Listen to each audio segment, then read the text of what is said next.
Subcommittee of Water Resources and Environment, Subcommittee of Transportation Infrastructure will come to order. Today we are going to review the recently completed United States Army Corps of Engineers Chiefs reports that were submitted since our last hearing. 2 years after the enactment of the Water Resources Reform and Development Act of 2014, we are returning to the regular business of enacting Water Resource Development Act, known as WRDA, bill every 2 years, a commitment that Chairman Schuster and I made. WRDA bills address the needs of America's harbors, waterways, locks, dams, and other water resource infrastructure to strengthen and ensure the nation's economic competitiveness. Today we are holding a hearing to review 4 Army Corps of Engineers Chiefs reports that have been delivered to Congress since the subcommittee's previous hearing on February 24th of this year. We intend to review these critical documents to ensure they balance critical investments in infrastructure along with environmental protections. Additionally, last Friday, the Corps of Engineers delivered to Congress 3 post-authorization change reports recommending modifications to ongoing construction projects at the Blue River, Missouri, Turkey Creek, Missouri, and Paducah, Kentucky. And I think also in the General's comments, we got some other reports that are under executive review we'll have discussion about too. The Corps of Engineers constructs projects for the purpose of navigation, flood control, shoreline protection, hydroelectric power, recreation, environmental protection, restoration and enhancement, and fish and wildlife mitigation. The Corps of Engineers planning process considers economic development and environmental needs as it addresses water resources challenges. The planning process addresses the nation's water resources needs by exploring a full range of alternatives and developing solutions that meet both national and local needs. The 4 Chiefs reports and 3 post-authorization change reports are discussing today are the result of this rigorous planning process. These projects are proposed by non-federal interests in cooperation and consultation with the Corps. All of these Chiefs reports and post-authorization change reports, while they're tailored to meet locally developed needs, they have national economic and environmental benefits. These Chiefs reports and post-authorization change reports address the mission of the Corps and the balance of economic development and environmental considerations equally. Since these Chiefs reports and post-authorization change reports were completed and submitted to Congress subsequent to submission of the 2016 report to Congress on the future water resource development, we'd like to spend some time today to take a closer look at them. I know this is a busy week for the Corps. As the Chief of Engineers, General Bostic is retiring, so I'm pleased that General Jackson is able to join us today and for this important hearing, and I wish General Bostic all the best in his retirement. At this time, before I turn it over to my ranking member, I ask unanimous consent that written testimony submitted on behalf of Dennis Watson, the mayor of the city of Craig, Alaska, be included in this hearing's record, and it be in your notebooks. If there's no objection, without objection, so ordered. And this time I yield to my ranking member from California, Ms. Napolitano. Thank you, Mr. Chairman. I apologize for being a little late. Thank you for holding today's hearing for the 4 Corps of Engineers Chiefs project reports that have been completed and submitted to Congress since our last hearing in February. Mr. Chairman, I applaud your willingness to make sure that all of the pending Chiefs reports are eligible for inclusion in the new Water Resources Development Act and for your decision to hold the hearing today. Thank you. Since February, the committee has received completed course feasibility studies on the West Sacramento, California Flood Risk Management Project, the American River Common Features California Flood Risk Management, and the Encinitas Solana Beach, California Shoreline Restoration Project, and also the Craig Harbor, Alaska Navigation Improvement Project. In addition of these 4 projects, it all brings the total to 28 pending Chiefs reports for the upcoming Water Resources Development Act. These important projects represent a diversity of project purposes and geographic regions are the next generation of water infrastructure investment for our nation. These projects all help to maintain and enhance the national, regional, and local economies in a variety of ways. For example, the Los Angeles River Ecosystem Restoration Project seeks to reconnect the Los Angeles region with its river system, maintaining important flood damage reductions benefits in a manner that also promotes water quality improvement and conservation, ecological restoration, and increased opportunities for the citizens of LA to enjoy their natural resources. Similarly, the Everglades Planning Project represents an integral component to restoration of Florida Everglades. Again, reconnecting historical water flows from the Lake Okeechobee, I'll get it, to the Everglades, and provide the necessary elements to address both the need for the clean, reliable water flows to the Everglades, while also helping reduce contaminated flows to St. Lucie and Caloosahatchee rivers. Well, sorry about that. Several projects to enhance navigation are also pending authorization by Congress, including the project for the Port of Brownsville, Texas, that has been awaiting congressional action since November 2014. Again, Mr. Chairman, I am pleased that we are discussing the pending 28 chiefs reports, and I would remind the chairman of the constraints we continue to face in utilizing Corps' expertise on a host of issues within the Corps' authorities. While I recognize a small number of additional Corps study and project modifications may be eligible for the forthcoming Water Resources Bill, they are clearly the exceptions and not the norm. As I noted at our last hearing, Congress created a new process under Section 7001 of the Water Resources Reform and Development Act of 2014, and that is to address a congressionally imposed earmark moratorium. Local sponsors argue that this new process is cumbersome, inefficient, and lacks transparency, and artificially restricts the ability of Congress to address the needs of the constituency. I would argue it also provides greater authority to the executive branch to make the project and funding decisions that traditionally were the purview of the Congress. As we continue to evaluate this new process, it is a net benefit to the nation and to our constituents. I believe we should ask ourselves what we have gained by this new process, what we have lost by the imposition of this earmark moratorium. Again, thank you, Mr. Chairman, for today's hearing, and I welcome Major Jackson's testimony today. I would also ask unanimous consent that a letter of support submitted by Representative Doris Matsui for the West Sacramento and American River Common Features Chiefs reports be entered into the record. Mr. Sword. Thank you. This time I'd like to welcome Major General Jackson. He's the Deputy Commander General for Civil and Emergency Operations for the Army Corps of Engineers, and also congratulations on your new assignment as the Deputy Commander. So the floor is yours, General. Welcome. Good morning, Chairman Gibbs, Ranking Member Napolitano, and General, distinguished... can you pull the mic a little closer? This room's a little... I've never been accused of not being loud enough, but thank you, sir. Chairman Gibbs, Ranking Member Napolitano, and distinguished members of the subcommittee, I'm Major General Ed Jackson, the Deputy Commanding General for Civil and Emergency Operations for the U.S. Army Corps of Engineers. Thank you for the opportunity to be here today to discuss the Chief's reports that have been completed since our Chief of Engineers, Lieutenant General Thomas Bostic, last testified before you in February of this year. My written testimony includes more detailed descriptions of the 3 Chiefs reports and 3 Project Post-Authorization Change reports that have completed executive branch review since General Bostic testified before this committee on February 24 of 2016. I will cover these projects briefly in my remarks today.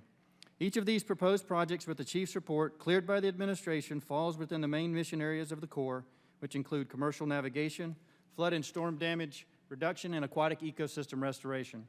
My written testimony also identifies Corps decision documents that are still under review by the administration, including 12 potential projects that have Chiefs reports and 4 projects with post-authorization change reports.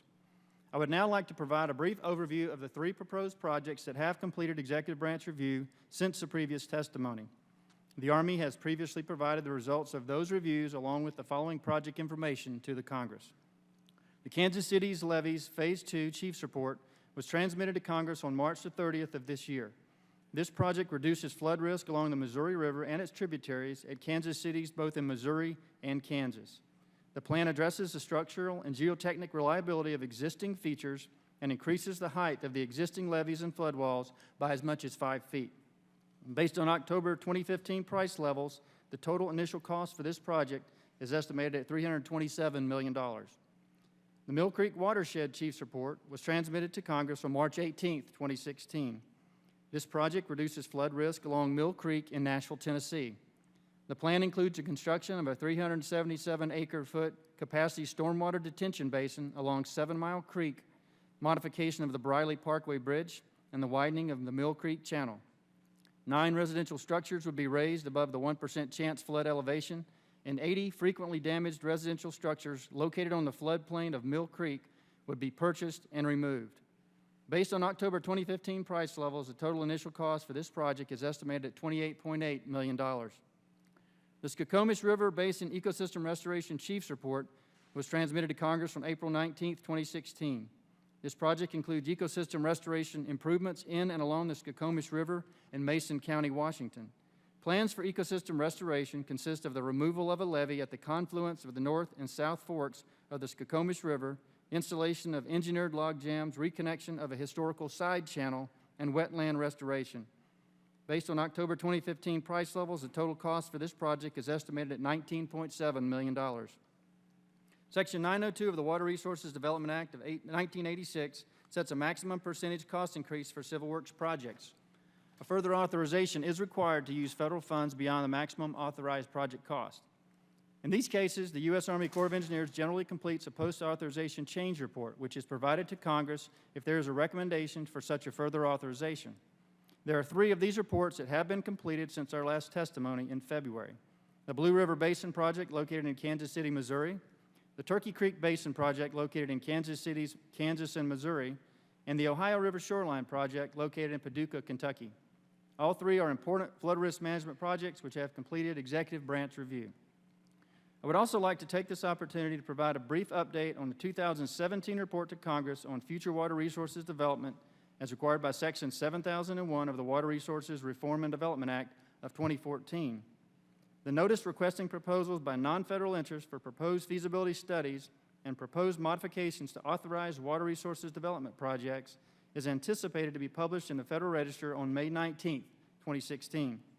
The deadline for non-federal interest to submit proposals to the Corps is 120 days after the publication in the Federal Register or by September 16 of 2016.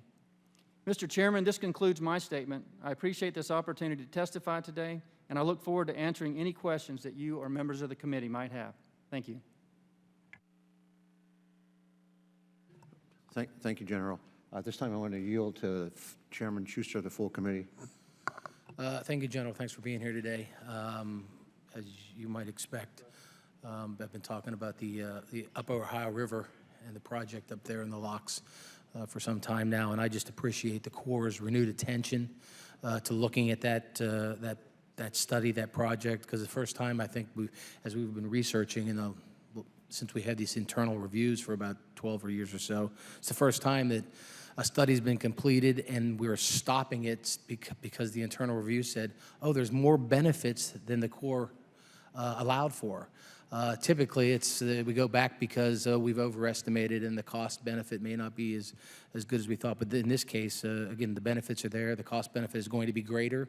Everybody anticipates. So again, I appreciate the Corps renewing their focus and attention on this to get this done. This has been in the works for, 15, 17, 18 years, and the time has come to have a good project like this, in fact, a better project than anticipated to move forward. So we're looking forward to getting those studies done by early fall and being able to move this on this WRDA bill. So again, thank you for your attention on that, and I yield back. Okay. General Jackson, I'll start some questions. The first question, I think, is probably the most important question, at least it is to me.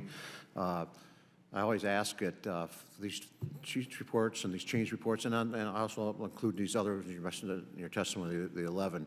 I think it's always important because the Corps is, going through this rigorous process, working with local communities and all that. But we, as the oversight panel, basically, aren't involved directly in a day-to-day. So I have to ask the question: any of these projects that you mentioned in your testimony and that you reported to Congress since the February last hearing, has there been any significant opposition to any of these projects? And if so, can you generally characterize the opposition?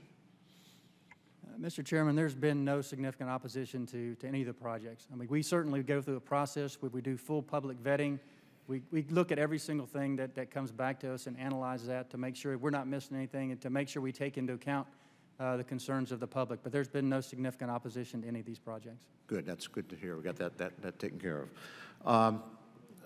In your testimony, there's the 2 projects out in the Sacramento, California area that are over $1 billion each for total cost.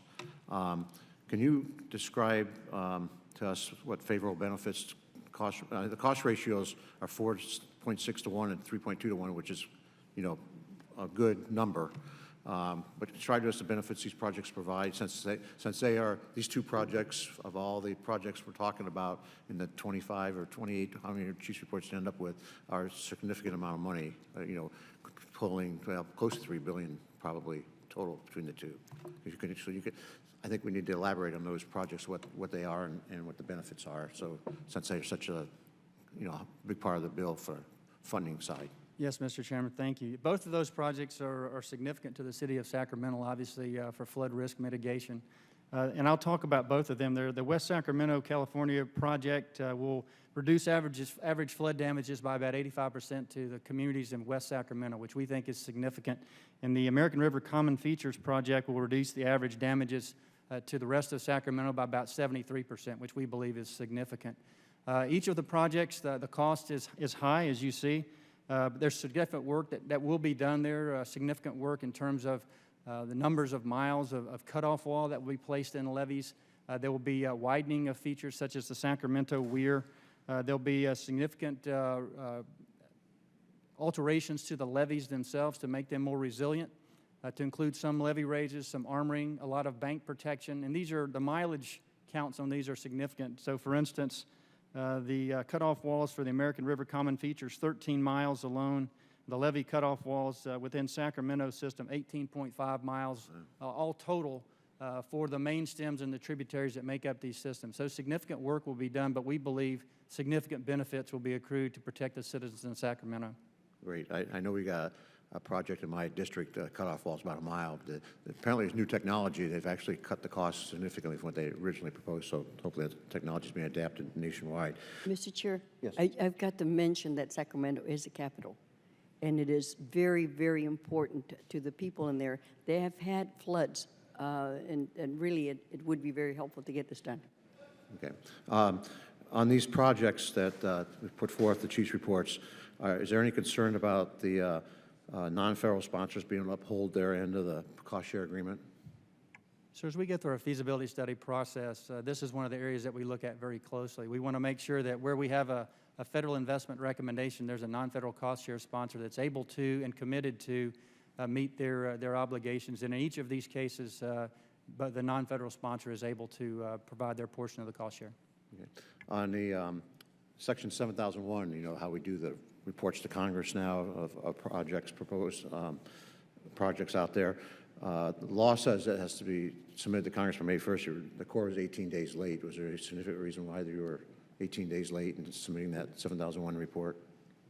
Sir, I'm not aware of a significant reason for that. Nothing that I would need any assistance. It's internal processing that we just need to push our way through. So my apologies for that being late.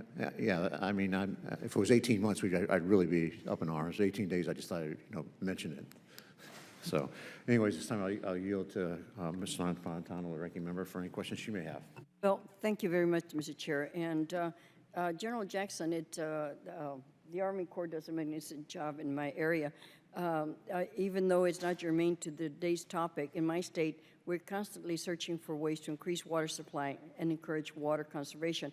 And I've paid particular attention to actions that can be taken at the dams in my district, including Whittier Narrows and Santa Fe. Many dams are operated and maintained by the Corps, but they're authorized for other purposes other than water supply, such as flood control, navigation, agricultural water supply.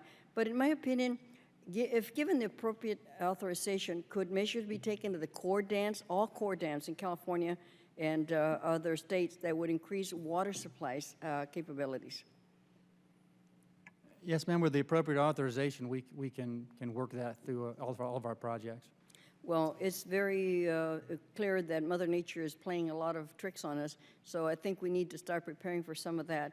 As you're aware, one of my top priorities, increasing water supply capabilities, encouraging the adoption of water conservation measures in drought-prone areas. In your opinion, what more can be done by the Corps in arid West to ensure that water that would otherwise go to waste, that it is captured and made available for use or conserved? And further, could you please update us on the status of Section 1046A2A of WARDA 2014 a section requiring a report on water supply operations in arid regions. And when do you expect to finalize implementation guidance of this section and complete the assessment? Ma'am, generally speaking, you know, we operate our reservoirs in a number of ways based on their authorized purposes today. We have drought contingency plans that we continue to operate that provide a different level of management for our reservoirs in times of drought. We also have issued, as you well know, many deviations to our operations control manuals to account for different climatic conditions, whether it's drought or flood. And we are continuing to look at ways and working specifically with LA County in your case and how we can support the water conservation measures that are ongoing in LA County now through the different operations, different opportunities that exist within our reservoirs in Southern California. So there are a number of things, both at Santa Fe. I know we're looking with LA County at sedimentation and how we might be able to increase the capacity of dams through the removal of sedimentation that allows these structures to hold the water they were designed to hold. So there's some work that needs to be done there. And at Whittier Narrows, we're continuing to try to finalize the dam safety modification reports and studies that will allow us to address the problems there that will then allow us to do more work with water conservation measures that are intended to be in place at Whittier Narrows. So we're going to continue to work with the county to try and maximize those opportunities. I will, if it's okay, I'd like to get back to you on the status of the implementation guidance. Thank you. I Would have to you flip through report my pages to find the exact state of where that one is, but I'll get back to you on that. Yes, if you report to the committee. It's really important. I think eventually we'll have to consider whether making it permanent for the Corps to have as part of their focus the water capture. And the sediment removal issue is a great issue. And with drought upon us on many other states, I think it's worth looking into.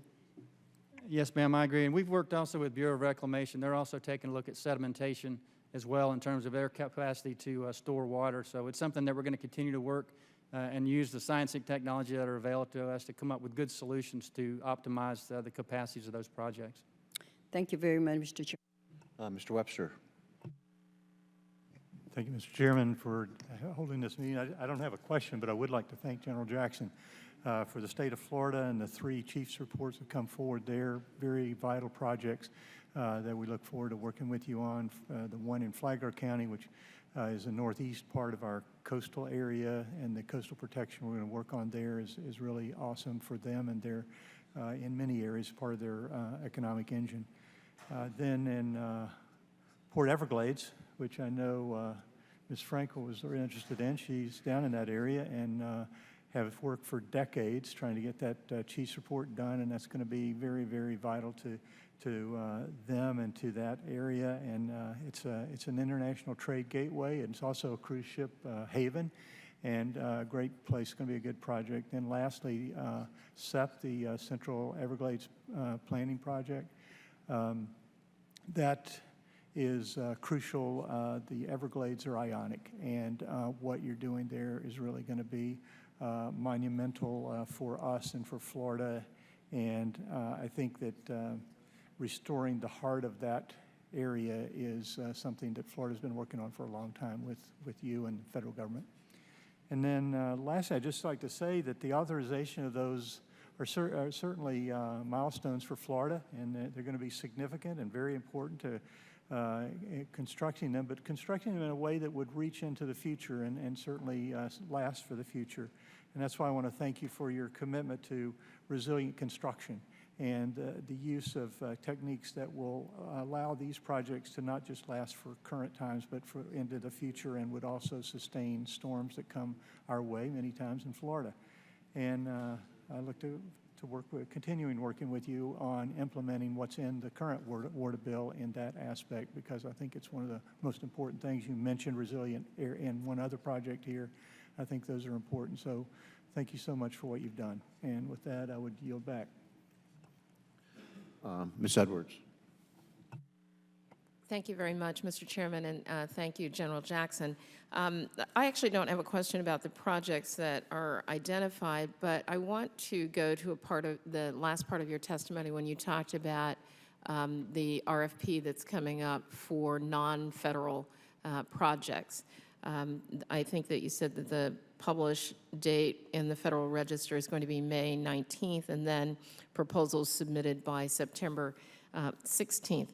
When our Maryland delegation met recently with our Army Corps district leaders, and it was very helpful to understand all the projects that were going on in the state, one of the things that came forward was that we are not receiving the level of non-federal projects in this new environment actually for the last couple of years, and I'm concerned about that. I know that I've sent letters out to all of our municipalities and leaders to try to get them to at least look at submitting projects. But my question is more what the Corps does to reach out at the local level to educate, to inform, to try to more aggressively to seek out those non-federal projects, because the concern is that while I think there's been a lot of aggressive work to work through what's in the pipeline now, the question is down the line what will be in the pipeline, and that only comes when you do the feasibility studies and then the investigation. So I wonder if you could speak to that, and then more specifically what's being done, if there's anything in each district over these next several weeks to do that kind of outreach. Well, thank you for that question. I can't address specifically what Baltimore District, I think, is doing locally. I'll find out, and we'll close the loop on that. But generally speaking, we have mounted a significant effort because we realize that if we're not communicating the process, if we're confusing people with our process, or people aren't aware of the timelines, then we're going to miss a lot of great opportunities. And so we are very vigilant to that. We have, first of all, tried to make sure our own team knows what right looks like. So we spend a significant amount of time and effort internally to our Corps of Engineers with our districts and our divisions, making sure they understand the process, making sure they understand what they have the authority to do in terms of outreach to different communities and municipalities to help folks understand how to participate in this effort.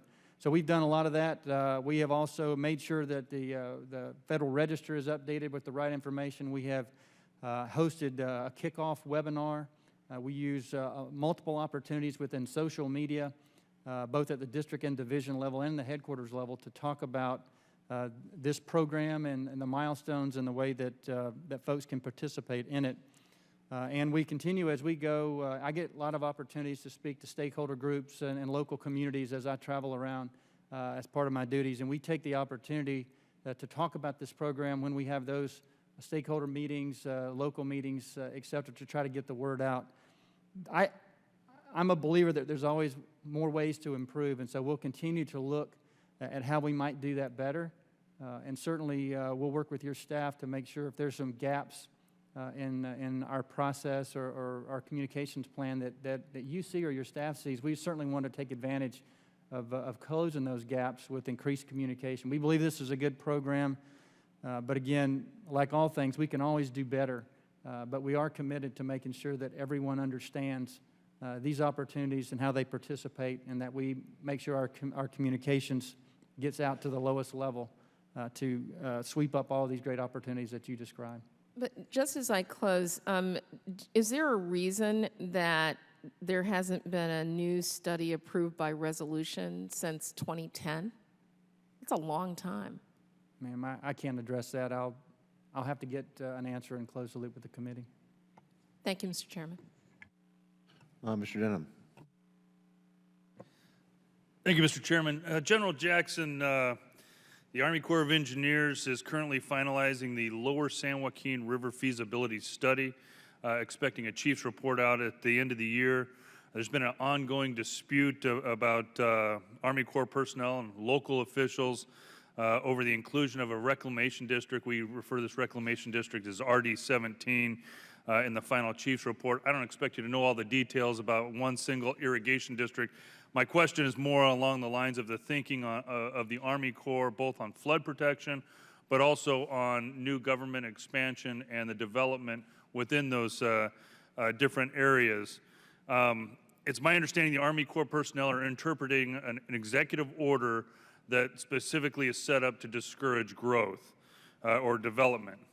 But in this irrigation district, or in this reclamation district I'm talking about, it currently is the home of 46,000 Americans, a county jail, a county hospital, 8 schools, 9 fire stations, 8 police stations, and also is home to Sharp Army Depot, which has an Army Reserve unit, a Marine Reserve unit, and is an active duty Army base. So we are, as a country, denying flood protection in an area that not only has housing and schools and fire departments, but also has a federal active duty base that is a logistics base to the Pacific Theater. As well as, this is going to be the newest VA facility, a VA hospital in the country. It's one of the next ones that will be built. Army Corps is the one that is going to be in charge of building this new facility. So on one hand, the Army Corps is interpreting an executive decision that will discourage growth and deny flood protection in an already existing area and an existing active duty base. And on the other hand, the Army Corps is going to build this new VA hospital.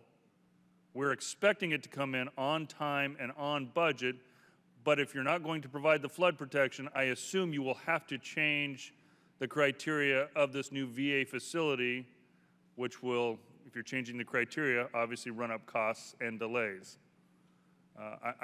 I'd like an answer on what your philosophy would be on both the flood protection side of this, core responsibility of the Corps, but secondly, on a new facility that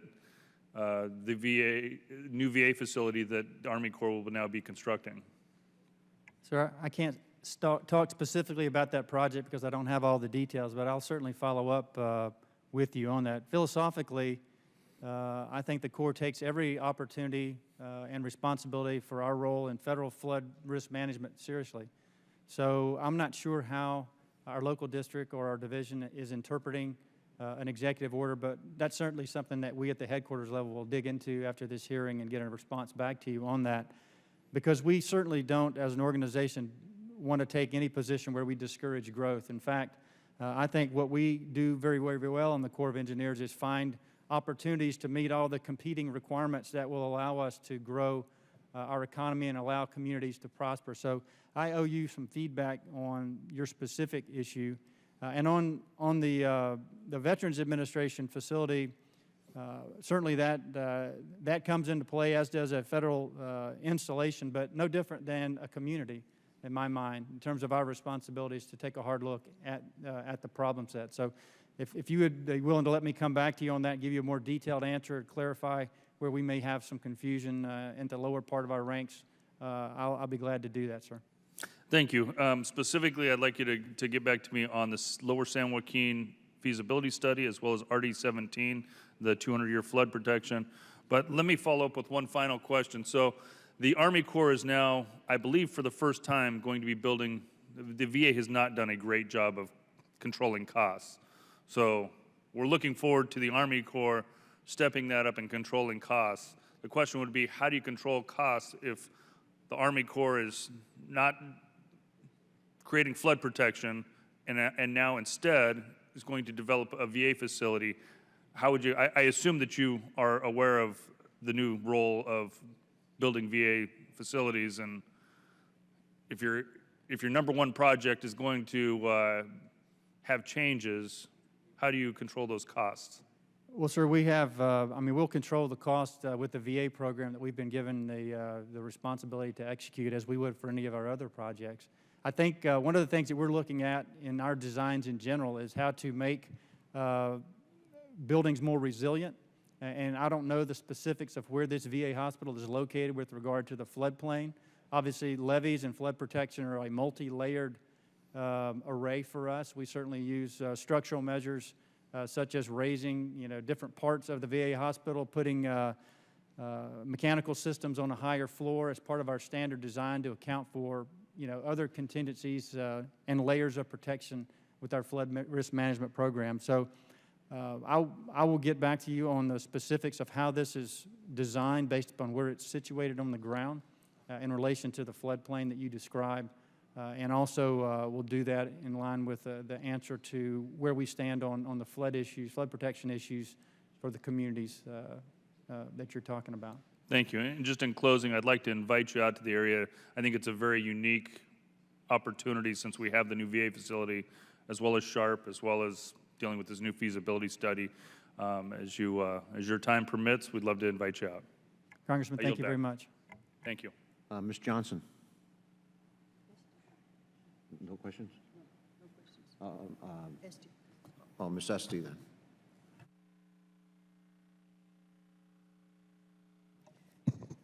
Thank you, Chairman Gibbs and Ranking Member Napolitano, for holding today's important hearing to review the U.S. Army Corps of Engineers Chief's report. Today's hearing is an opportunity for us to find new and creative ways to approach solving our water resources challenges. And one of the challenges that we face in my home state of Connecticut is flood mitigation. Flooding in Connecticut illustrates how flood prevention and mitigation efforts are important to our economy. It's particularly true for Connecticut's 5th congressional district that I represent, especially for the city of Meriden. The city of Meriden has experienced 11 100-year floods in the last 150 years, accumulating $26 million worth of property damage as a result of 2 floods alone in the 1990s. So we have made an application, city, for a continuing authorities program project, but the program is substantially oversubscribed and underfunded. Obviously, it is our responsibility in Congress to deal with the underfunding point. But I do want to note that in the last WRDA reauthorization, the Corps was required to publish criteria for prioritizing continuing authority projects and to annually report on the status of those projects.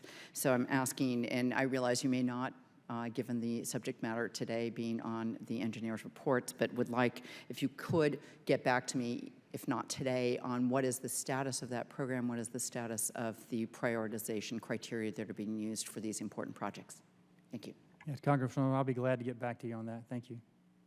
Thank you, really appreciate it. And again, these engineers' reports are very, very important, but for smaller projects where federal funding can provide that linchpin to bring funding together from local communities, state, everybody pitching together, that is the way we're going to get a number of these important projects done. And we are matching Department of Transportation, HUD funds, state, local, and we've got a critical funding piece we're still trying to fill in. And it's a perfect opportunity for a CAP project, but again, we know it's oversubscribed and would really like help in understanding the criteria that you're using. And again, thank you for your work. And my grandfather helped supervise these projects of building locks and dams on the Mississippi River in the 1940s and 50s, so come with decades of appreciation for the important work that you do, and want to thank you for appearing before us today and for the work you do every day to help keep our citizens safe and properties intact. Thank you very much. Congresswoman, thank you. That I yield back. Mr. Davis. Thank you, Mr. Chairman. I'm glad to follow my colleague, Ms. Esty, because as someone who represents part of the Mississippi River, unfortunately, your grandfather's one of the last ones to work on those projects. And ironically, that's part of my questions today. I was very disappointed, General Jackson, to see that the President did not put a request for funding for NESP. As you know, this funding, if it would have been requested, if we can get it implemented, would continue to design and engineer the upgrades along the Mississippi and Illinois River waterway systems. And even in 2010, the Corps, you and industry, jointly listed one of those projects, LaGrange, as a priority authorized project, and yet here we are once again with no money in the President's budget. So how much of a priority is the Upper Mississippi system in the Corps' priority list? Congressman, those requirements are high priorities for the Corps.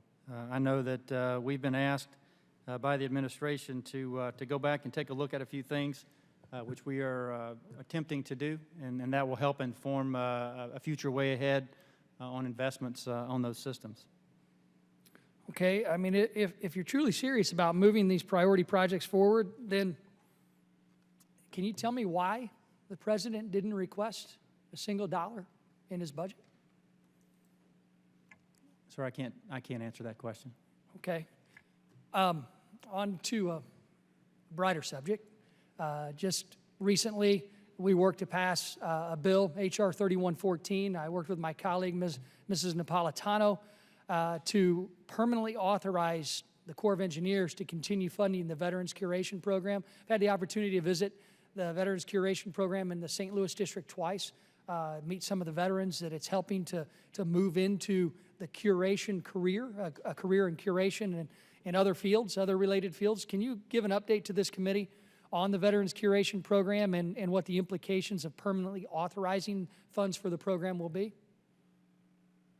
Sir, I can't give you specific details. I'm not prepared to do that today, but I can follow up with the committee and provide some significant details on that. But I would like to just say to the committee, thanks. As a veteran, and there are many veterans I know here today, appreciate everything that the Congress does to help our veterans transition, both wounded warriors and those who are leaving service, to find meaningful employment where they can continue to serve. So, sir, thank you for your efforts and leadership in bringing that to bear. So. It was a pleasure to work with the Corps of Engineers and also Mrs. Napolitano on this important subject, and I hope you're able to implement this program permanently very quickly. As we move forward, I'm pleased to see that the Senate's going to take up our bill. They just move things even a little bit slower than us, but sometimes not as slow as some agencies. Are you familiar with the NGA's proposed site in St. Louis, Missouri, and the process that decision went through? Congressman, I'm not familiar with that. No. Okay, let me familiarize you with that somewhat. The NGA was selecting a site to be built in the Midwest within a 25-mile radius of the St. Louis area, which included area that is adjacent to my district next to Scott Air Force Base.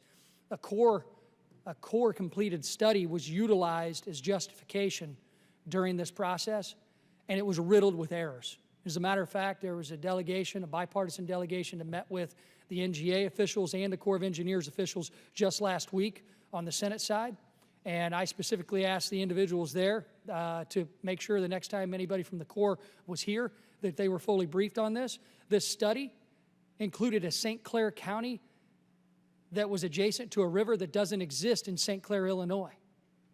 I mean, the study was so bad and error-filled that even the director of the NGA said he didn't even use the study to make his final decision. The Corps needs to take a serious look. If you're going to be the experts, the issue area experts, on where to locate federal agencies like the NGA, get it right. This is unacceptable and will be completely unacceptable in the future to see something like this happen again. We cannot move rivers to St. Clair County, Illinois to match up with your studies. That needs to be fixed. It needs to be fixed yesterday because that is an important project that could have and should have had better consideration on the Illinois side for the security that the NGA needs. And instead, your study that was flawed and failed and error-ridden was used to move it to a different location.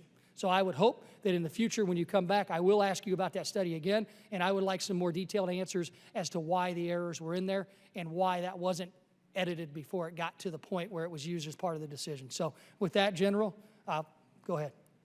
No, Congressman, I just want to say thank you for bringing that to my attention. I'm not aware of that. Certainly we'll follow up, get more details, and I'll follow up with you and then be prepared to talk the next time we have the opportunity. Thank you. Thank you. Yield back. Ms. Frankel. Thank you, Mr. Chair. Thank you. Thank you, General, for being here. And I want to follow up on Mr. Webster's from Florida, his comments. First of all, I agree with him. Thank you. We finally have some projects that were, we got the chief's report. But it seems to me, what I'm learning is, I mean, you have to really live a very long time to see these projects through. Because there always seems to be some kind of roadblock. I want to first about some of the Everglades projects, which are very important to Florida because it's our drinking water, basically. and specifically the Broward County Water Preserve areas and the Biscayne Bay coastal wetlands, they were authorized under Water 2014. Now, the projects are somewhat stuck, we're being told, in the PPA phase. And my question to you is this. Does the Corps require that money actually be in the president's budget for construction and for executing these agreements before these agreements are completed? Yes, ma'am, we're required to have funds available before we commit the federal government to a contract or any other such future expenditure. We're not authorized without the appropriate authority. Okay, so that's what's, so, and how long does it usually take to get one of these agreements ironed out? You guys, let me reach back to my smart guys back here, but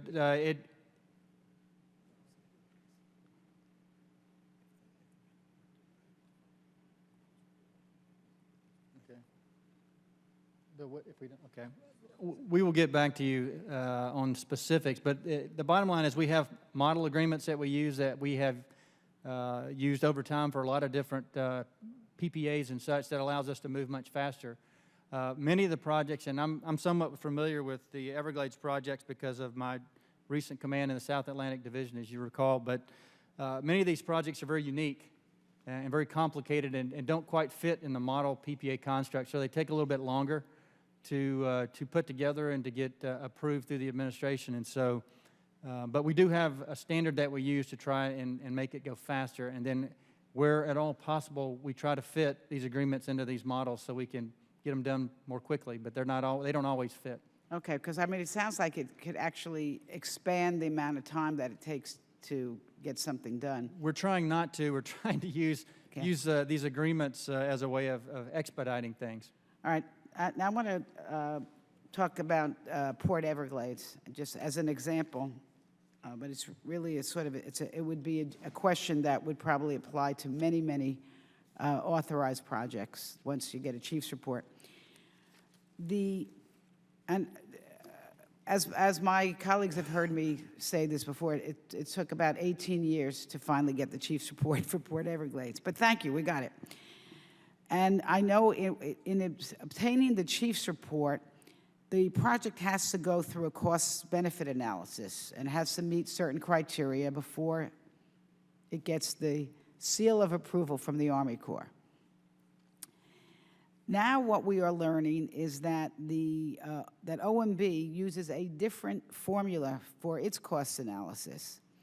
So after spending 18 years, millions of dollars of going through the process, if OMB changes the formula and they can actually stop a project, it doesn't make sense to me that everybody's not on the same page. Does it make sense to you? No, ma'am, I know exactly what you're referring to. I mean, for the administration to budget a project, it has to meet a 2.5 BCR at a 7% discount rate, and that's how the administration budgets for projects. When we take a look at projects, for us to recommend a project as an investment to the Congress, it has to meet a 1-to-1 benefit cost ratio, and that's what we are looking at. We communicate this with the sponsors so they understand what the federal government can do, and we look for different ways to increase and improve the benefit cost ratio, as obviously as we're doing for other studies like Upper Ohio, to try to allow it to meet the budget criteria for the administration. But that's where we are right now. Does that make sense to you? It just doesn't make sense. I don't get it. Why would you use one criteria for 18 years and do all that work, and then all of a sudden the criteria changes with another agency? Ma'am, I don't know the history of how that came into being, but... Well, Mr. Chairman, it sounds like a flaw to me. It's a flaw in the system. Thank you. I yield back. Yeah, we probably sometime need some discussion because we have OMB has a different rate, Corps, and then I think the committee, Congress does too. I believe there's 3 different cost-benefit ratios. Mr. Rokita.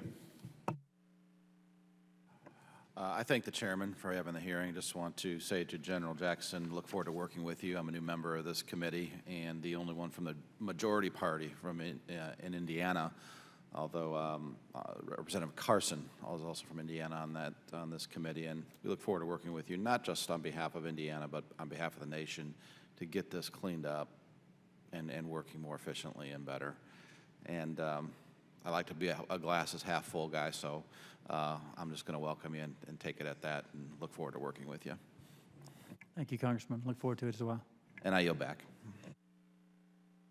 Mr. Garamendi. Thank you, Mr. Chairman. We were discussing OMB here, and that's a long discussion for which there is no clear answer.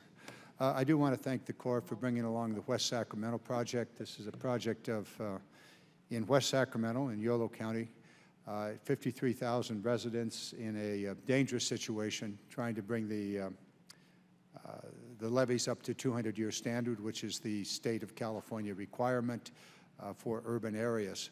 And I appreciate the Corps getting that done. Also, since I have 1,100 miles of levees in my district, there are a lot of other projects that we work with the Corps on, and we're thankful for their support. So I do just want to point out the West Sacramento project. I know it is being reviewed, and that drew me into this OMB discussion between my 2 colleagues on either side who seem not to understand how that works, nor do I. There's another project that is here, which is the out of my district, but it is San Francisco Bay, the Bay Shore project in the South Bay of San Francisco. There's a piece of this that is very, very important. It's not specific here, but I draw the committee's attention to it, as well as the Corps', and that is the dredging spoils from the Port of Oakland and other ports in the area are normally disposed of off the shore of Alcatraz, where it goes out into the ocean and becomes part of the San Francisco Bay bar problem. But we would like to have those spoils used for environmental restoration in the San Francisco Bay area. There is a cost differential, and we need to keep this in mind, that the spoils are actually a very valuable asset, and to waste them by simply disposing them in the open ocean or near open ocean seems to me to be a waste of a valuable asset, and it would be much better to endure the small additional cost to use those spoils as part of the restoration programs in and around the San Francisco Bay area and also the Delta of California, the Sacramento-San Joaquin Delta. So I draw the committee's attention to that. I'll be making more discussion of that as it goes forward together with my Bay Area colleagues. And I suspect this is an issue for other parts of the nation. It has to do with the way in which the Corps attempts to achieve the lowest cost, but not necessarily the greatest benefit. So with that, I'll leave it to all of our attention, and when the time comes, I will pound the table. Thank you so very much. Ms. Norton. Thank you, Mr. Chairman, and thank you, General Jackson, for being here. I want to ask you about a line item in the Army Corps budget for the District of Columbia, Potomac, and Anacostia Rivers drift removal. There's $875,000. Could you describe this project and where you are in the process, what it'll accomplish? Congresswoman, I'm not familiar specifically with the drift removal project, but I can certainly follow up with you and your staff on all the details of that immediately after the hearing. I will submit you some questions on that. We're very interested and concerned. 80% of the Anacostia watershed is outside of the District of Columbia, but all of the trash and refuse, of course, drift perhaps flows down to the bottom, which is where we are. So I will submit a series of questions if the chairman will allow. I do have a question on the 17th Street levee, which was delayed, of course, but the most recent delay has come from, as I understand it, the National Park Service. The Army, though, has to submit its evaluation report to FEMA before FEMA can issue the map revision and publish a notice in the congressional record about the flood hazard determination, which of course is what the levee was all about in the first place. So I want to know whether the Army has submitted the 17th Street levee certification to FEMA as yet. Congresswoman, we have not as of yet, but we're scheduled to submit it to FEMA later this summer, probably in the July timeframe. Probably in July. That's what I'm tracking, yes, ma'am. Thank you, Mr. Chairman. General, I have a few more questions. In October 2014, the Corps of Engineers Civil Works Review Board met and approved a chief's report related to 3 replacement navigation locks in the Upper Ohio River system. And while at one point the draft schedule showed the chief's report being signed in January 2015, there's been no chief's report submitted to Congress. Since the Corps suggested that the failure of any of these 3 existing locks would be catastrophic to the inland navigation and waterway system, can you update us the status of where this chief's report is or what's going on with it? Yes, Mr. Chairman, I can. We are in receipt of the revised report, which we are evaluating at our headquarters right now as we speak. The process that happens after we finish our parallel review is that it will go back out for state and agency review, and then it'll come back. It does not go back to the Civil Works Review Board, and as Chairman Schuster mentioned earlier in the hearing, we expect late fall, early fall to have a chief's report signed on that. So we're committed in calendar year 16 as soon as possible to finish that project and get that chief's report signed. Okay. Maybe kind of a follow-up question I have is, the current practice of getting completed chief's report, do you feel there's any steps that could be removed to help accelerate the process? For instance, we implement the 3x3x3 procedure. What steps do you see reducing or avoiding? Has there been any significant impact, the practice, the culture of the Corps to able to cut down on the backlog of studies? And what's the status of the backlog in studies? Are we making progress, or we need to adjust that 3x3x3, or tweak it or do something? Mr. Chairman, I think the planning process has undergone significant change and to the better. I mean, I think we have a number of chief's reports that we've been able to get pushed through the system much faster since 3x3x3 was implemented.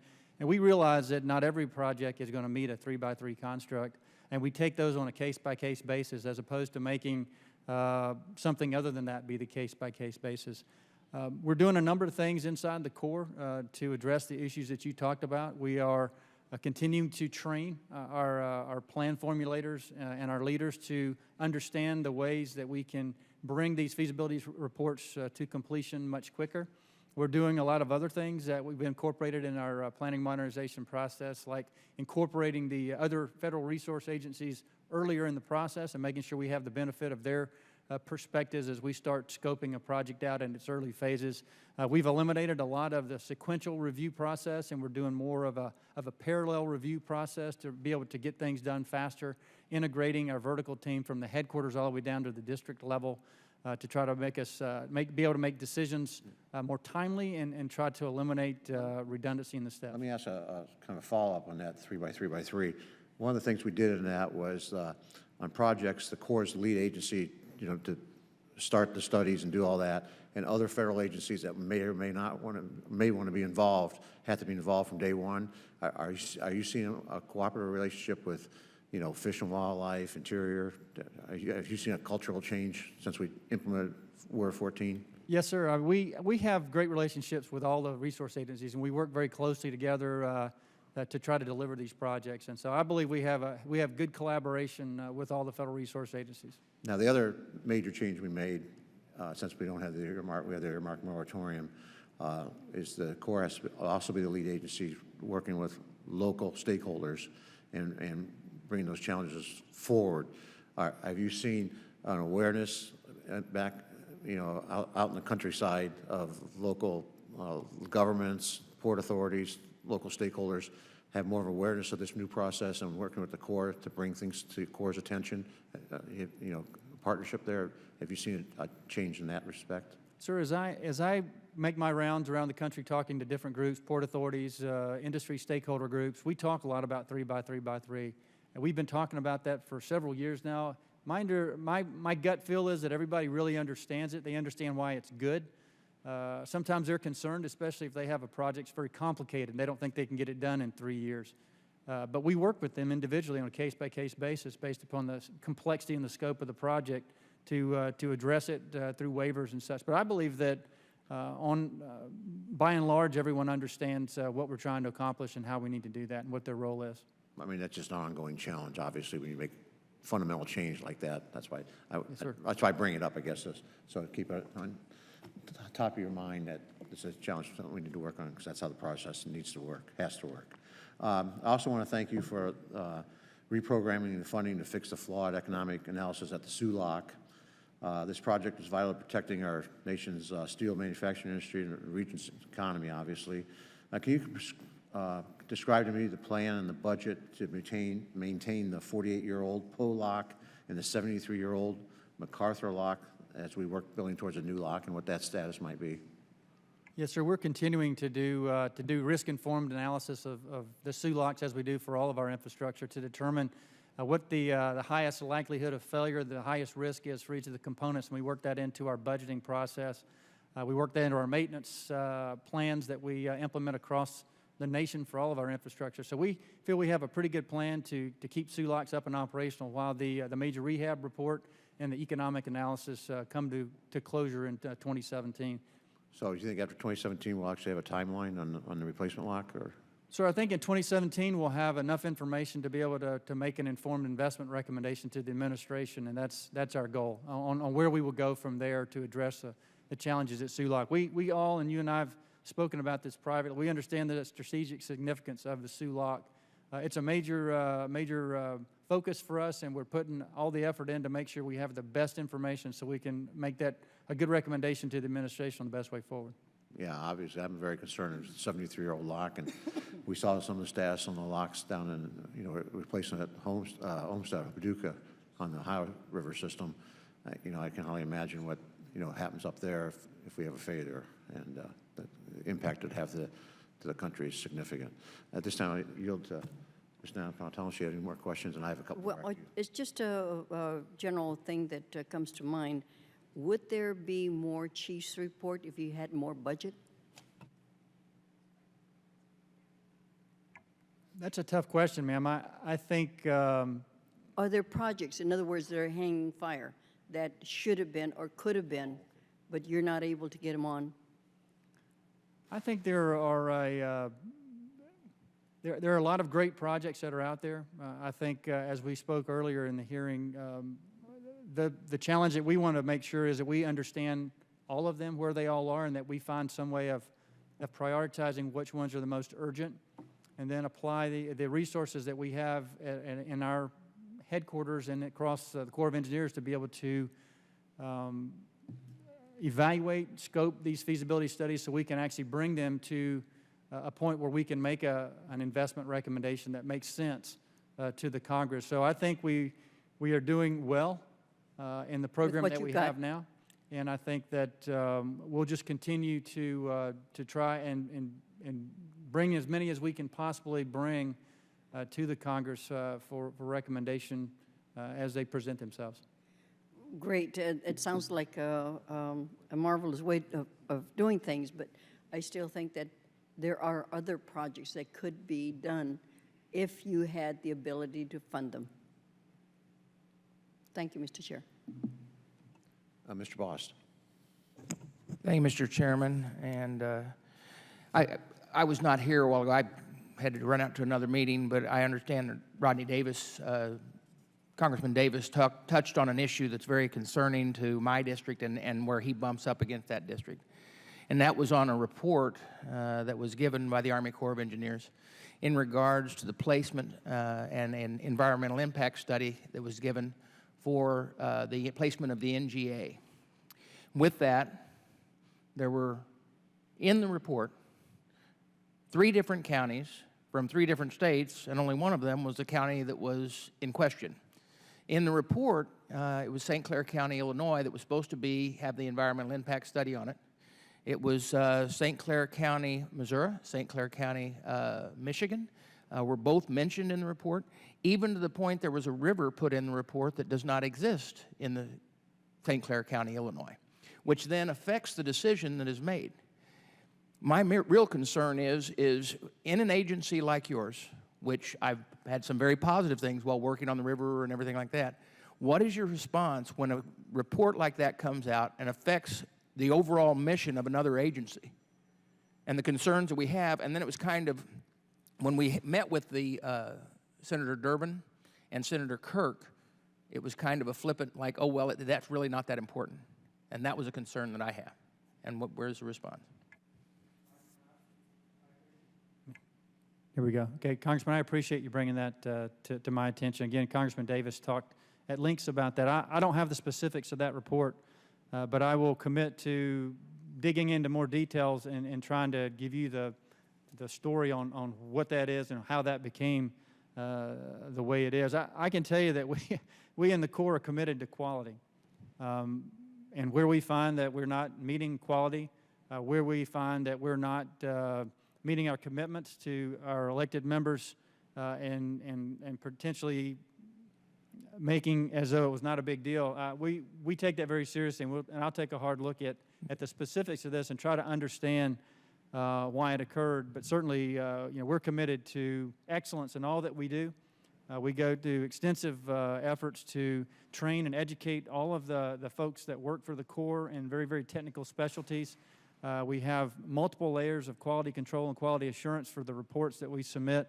But that's not to say we don't make mistakes from time to time. So this is obviously, as you've described, something that we need to look into and figure out what happened and make sure that it doesn't happen again. And let me tell you the importance of that, and I think you know this already. But the concern is that, one, where the negative site reflection was on and where the positive site was reflection upon on the overall review, there is concerns from the community, from a former person who actually worked for the Corps that now works for the community where the other site is to be located. Now, I'm not saying it is, but I'm telling you that the communities feel that way. And as their representative, that's very difficult to try to explain, and I would like to also find out if all of that was true as well. And because that reflects bad on your agency, it reflects bad on us as a government that is trying desperately to locate a facility that needs to be secure for not only when it's first built, but into the future, because the NGA is vitally important to our mission, no matter which agency you're with, and for the security of this United States. So if you could get back with me on that, I'd appreciate it very, very much. No, Congressman, I'll definitely do that, so thank you. Thank you. With that, I yield back. I just want to interject a little bit, maybe a question on this. The Corps, under law, has the ability to do work for other agencies, and that's apparently what happened here. Was there a possibility there was a breakdown in communication between the Corps and this other entity, especially when you did the environmental impact study, that something happened here? Can you maybe, Mr. Chairman, without knowing the specifics, I can't give you a very good answer on that. that's- I will definitely, my commitment to the committee is to look into this personally and personally give a response back to the members. So I know myself what it is that occurred, and certainly, what we're going to be doing about it to address what has happened and certainly to prevent it from happening in the future. I think that's fair, but I think what probably seems like on the surface what happened is that the Corps is doing basically contract work and getting reimbursed. And then the question that comes to my mind is what entity, the Corps or the other entity, has a responsibility for the security issues? And that's where I think something broke down. So I think this is important. I'm glad the two members from Illinois brought this up. Ms. Frankel. Thank you, Mr. Chair.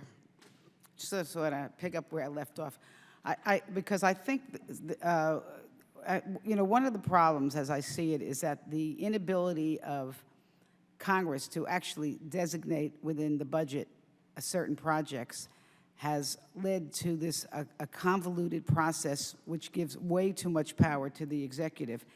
And so, you know, just going back, because I go back to Port Everglades again, which is, we spent all this time, and then this committee talked about it, and the Corps did a chief's report, and now it's going to get stuck in another process. But I want to give you another example. In 1996, back in my area, in Palm Beach County, there was an agreement with the Corps.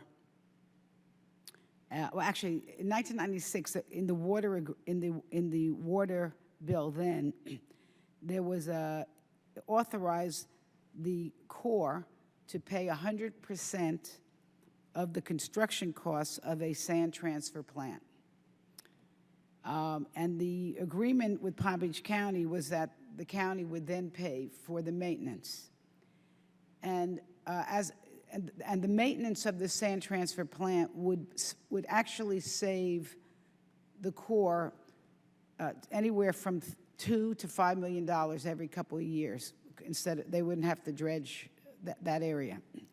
So, the cost of the plant was about $4 million, and the maintenance is about $300,000 a year.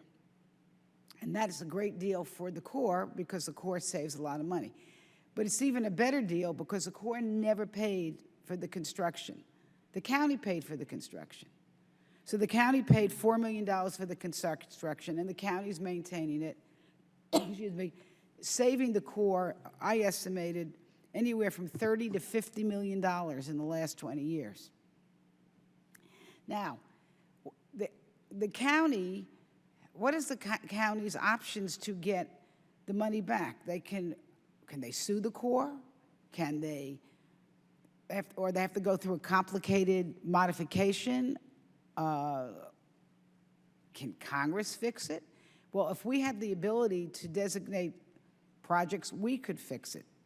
And now this just seems very complicated. So here's my question. And I want to make it more generic, if there is a way for the Corps to save money,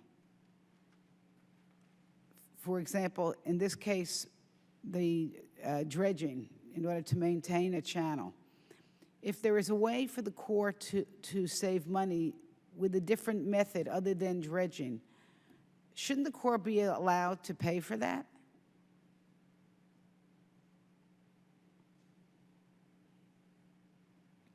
Ma'am, I don't have the answer to that question. I'm sorry. You know, generally speaking, without going back, you know, I'd have to go back and get more specifics on that project and what type of agreement was signed, whether it was a contributed funds, accelerated funds, advanced funds, or what have you. Those are the only ones that I'm aware of that we use with non-federal sponsors to address funding shortfalls in the federal appropriation that allows work to go forward. As it pertains to, you know, this particular project, I don't have an answer, but I will try to answer that to the best of our ability with you after the hearing. Okay, thank you very much. And Mr. Gibbs, I would just, again, urge us to try to figure out, I'm going back to my other point on this cost-benefit analysis, to try to figure out a solution to this, because Port Everglades will not be the only project that's going to run into that. If the Army Corps is using a different cost-benefit analysis than OMB, I mean, they are spending I went to the review process that you have, where they put 40 people around the room, and I listened to how many different components of your Corps, how many different people were involved, and how many years of analysis. And it seems to me it's like a totally a wasted deal if the OMB can just put the kibosh on it. It's crazy. All right, that's enough for me. I yield back. Mr. Babbitt. Thank you, Mr. Chairman. I appreciate it. General, thank you very much for being here today. I represent the 36th District of Texas, and I've been working with the Port of Houston Authority, which I represent, and the Corps of Engineers to address a navigation and safety and efficiency issue on the Houston Ship Channel at the Bayport, what we call the Bayport Flare. The Corps gave us some good news this week in that they completed the post-authorization change report and Section 902 cost limit determination. We appreciate that. I want to thank you and your colleagues at the Corps for getting this report to this stage and getting us closer to a solution to a problem that could wind up being a safety issue. It is my understanding that this report must now go to OMB for review. Since we're working to get a solution into the current WRDA legislation, has the Corps conveyed to OMB the importance of addressing this issue? And in your opinion, how long would you anticipate this review to take? Congressman, to address your first question, we have emphasized the importance. Secretary Darcy, who signs a transmittal letter over to OMB, fully understands the sense of urgency and what we're working with in this particular post-authorization change report. So she has articulated that sense of urgency to the administration as they begin their review. As to when OMB will release the report to Congress, I have no idea. I could not answer that. But we will continue to work within the administration to get that released to the Congress as fast as we possibly can. Well, that's what I would hope so, that if we could expedite it so we could get it into the WRDA, it would certainly help us and give us some certainty in my port as well. Yes, Congressman. Okay.